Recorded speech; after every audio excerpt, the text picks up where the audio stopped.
because they have a pale yellow color on the distal half of its bill. And now, to meet Jackie, I need an adult volunteer. Anyone? An adult volunteer. Yes, you ma'am. Please proceed to our trainer, Ariel, to assist you. I am advising everybody to please stay on your seat. This is for your safety. Not to Kuya Ariel, please.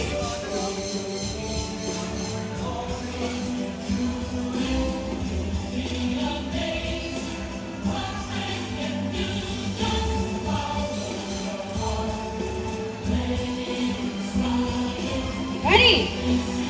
Then, Jackie, go! Wow! Nice encounter, ma! Come down, Jackie! How about a round of applause for my volunteer and of course for Jackie! Thank you so much, ma, and thank you so much, Jackie! I know that some of you are curious on how does it look like when they are still young, right?